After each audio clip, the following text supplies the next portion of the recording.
keep reading. Look what it says in verse 12. It says,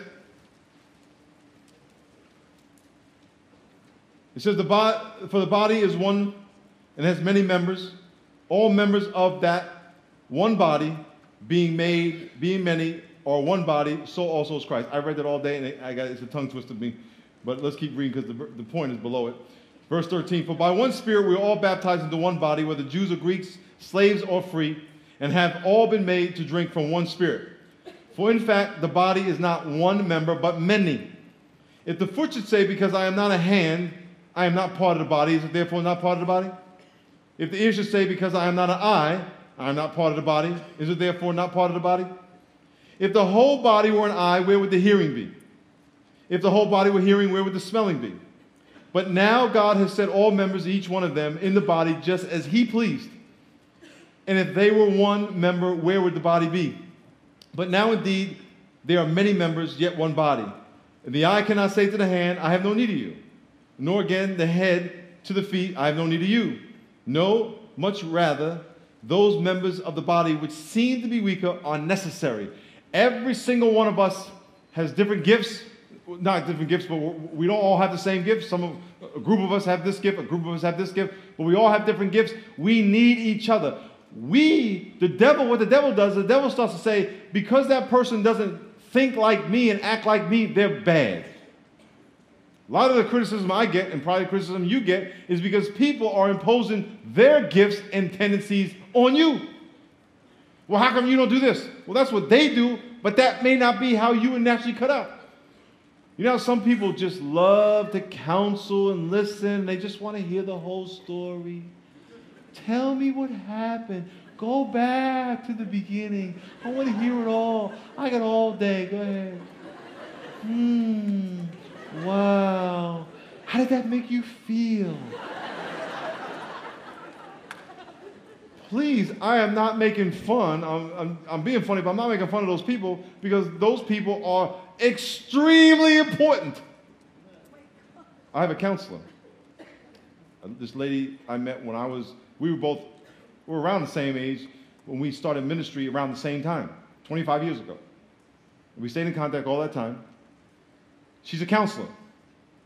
She's my counselor. When people call the office, ask for a counselor, I send them to this lady. And every so-and-so, I call her up. When I get all twisted up in my head, I call her up, and I go, here's what's going on. And she goes, tell me about it. And I tell her all this stuff, and it really gets under my skin when she says this. And I tell her, I mean, we're really close, so I'm not trying to, bag on it. She's doing the right thing. But I'll tell her all this, and I'll go, what do you think? And she'll go, so, Miles, what do you think that means?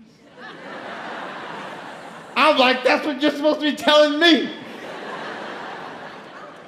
So, what do you think you should do? I have no idea. If I knew, I wouldn't be calling you.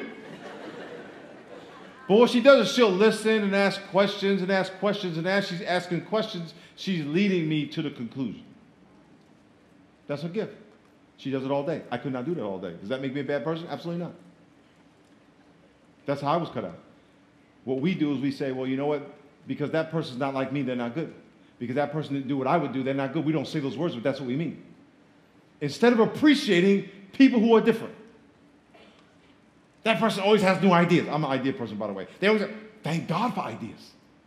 Imagine if no one had an idea.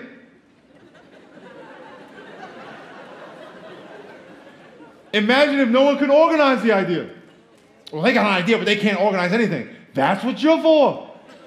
Or maybe you're just to criticize. Is that a gift? That's not in the Bible.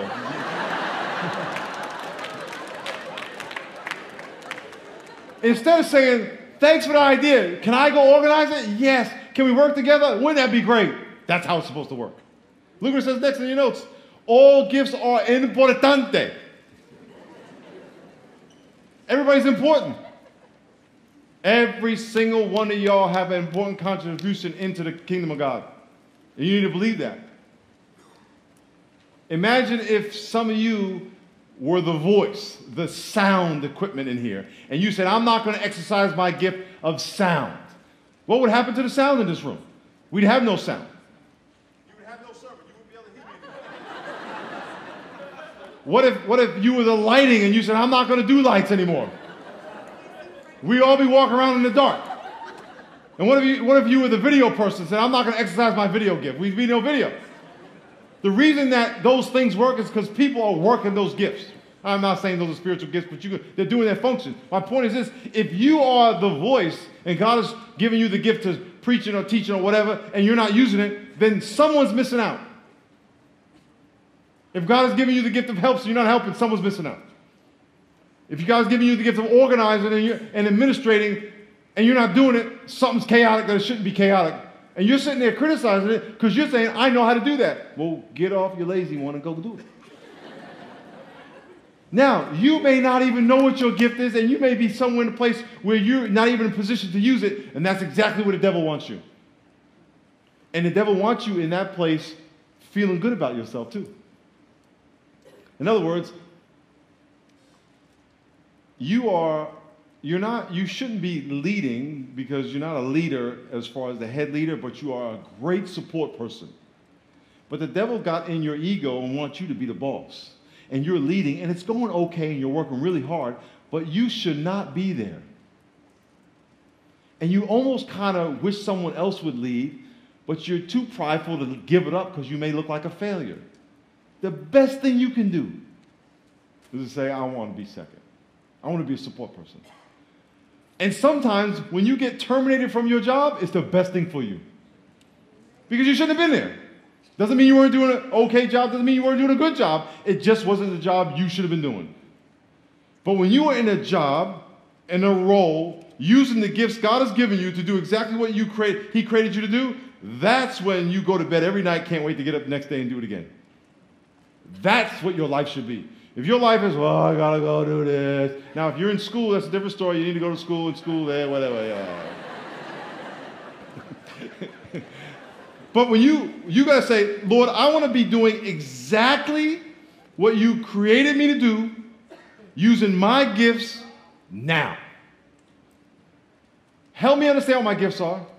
Put me in a position to use them everywhere in your life, even your secular job. Look what it says next to your notes. The activities of the Spirit are mysterious. Say mysterious. Mm-hmm. In John chapter 3, it says the Spirit's like the wind. You don't know where it comes from, you don't know where it goes. About 10, 12 years ago, a friend of mine took me to Borrego to spend the night outside. He's a camper. He sleeps outside all the time and does all that stuff. I don't do that. I'm more Marriott Hilton type of brother. So I said, Jesus did it. I'm going to stay outside. We'll fast for a day. We'll go in the desert. The Borrego's similar to where Jesus spent 40 days and 40 nights. So we went out there, and he gave me a little tent, put me in the middle of nowhere, in the mountains, in the desert, with the sand and the rattlesnake stuff, and said, I'll be back in 24 hours. I said, I could. We got my little water, got my this. And so I'm all ready to do nothing. So I'm rushing, doing all this stuff. I got 24 hours and I'm rushing. And obviously no phone, no nothing. And it was cool when it was sunny out. Then it got dark. I was scared. Oh. Coyotes. You ever hear coyotes eat like cats and stuff here near your house? Anybody?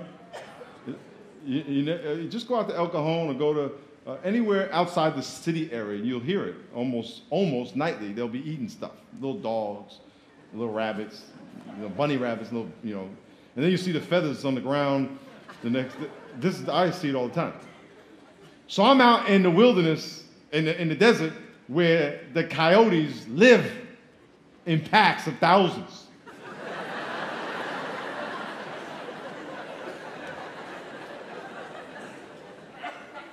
And they're like, they're big. They're bigger than the ones here. They're like, 6 foot tall, 400 pounds, big coyotes.